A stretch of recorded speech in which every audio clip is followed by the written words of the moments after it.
Welcome to the men's Ironman World Championship race for 2022. Yeah, we've been following the race all day in the hot sun so that we knew what happened, so we can tell you what happened.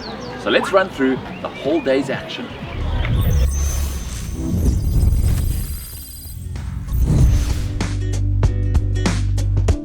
Well, the pro men are out of the swim. Meanwhile, we've got ourselves to a good vantage point on the bike. There's a short out and back before the athletes hit the Queen K. But we've had some large groups forming in the swim. The first pack contained 19 athletes separated by 15 seconds from front to back. But it's Florian Angert that led that swim out in a time of 48 minutes and 15 seconds, with Sam Laidlow tight on his shoulder coming out of the swim. But in the pack, we also had the Norwegians.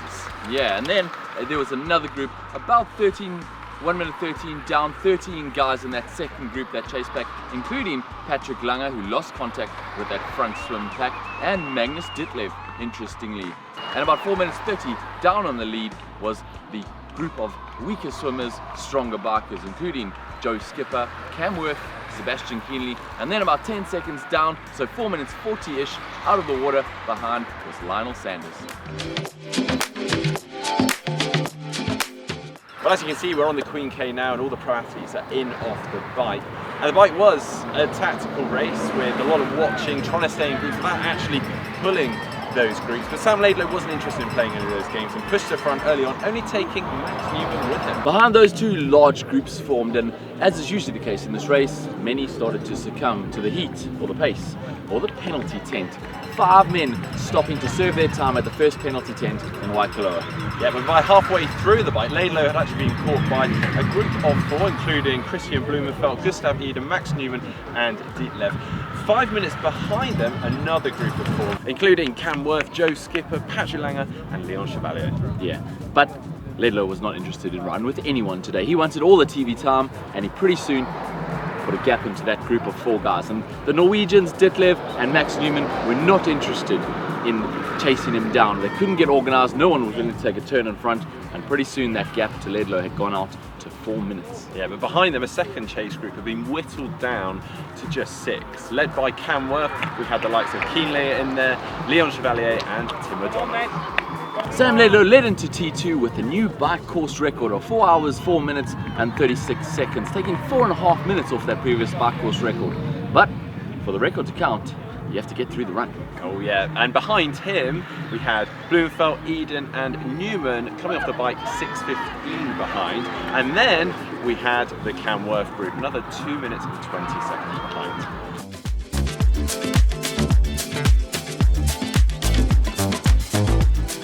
Sam Laidlow settled into his rhythm and was running well. But when you get off the bike with a 6-minute lead, it's always going to be a long day of running solo.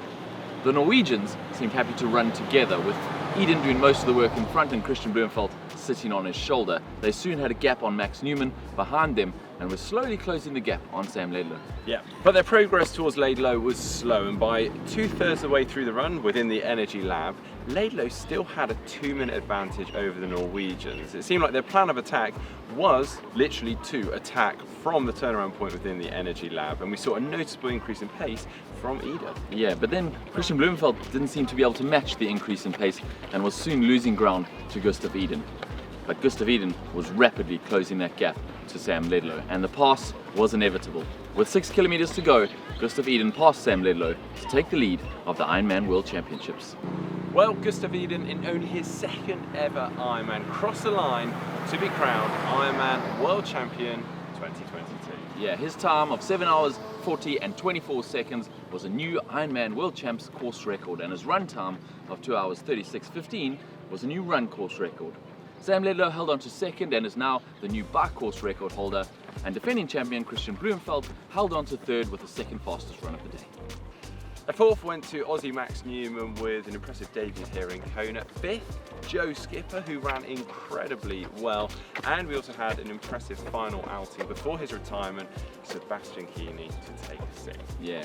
In 7th was Leon Chevalier, who rallied after feeling a bit down early parts of the run to finish strongly for 7th, and then in 8th was Magnus Ditlev, overcoming that 5-minute penalty towards the end of the bike. In 9th was Clement Mignon. Patrick Lange also overcame a 5-minute penalty with the 4th fastest run of the day to finish 10th. Yeah, and Cam Worth posted the 2nd fastest bike of the day, a whole 4 minutes and 28 seconds slower than Laidlow's bike, but a total time giving him just 11th place overall. Yeah. So what are we saying about the Ironman World Champs, Mark? Well, I've got to say it was very, very impressive racing, and of note, both Kona champs are Kona novices, Yeah. and just their second Ironmans. Yeah, it's incredible. Never seen it before. I hope you guys have enjoyed our coverage and the wrap up of what happened on the race.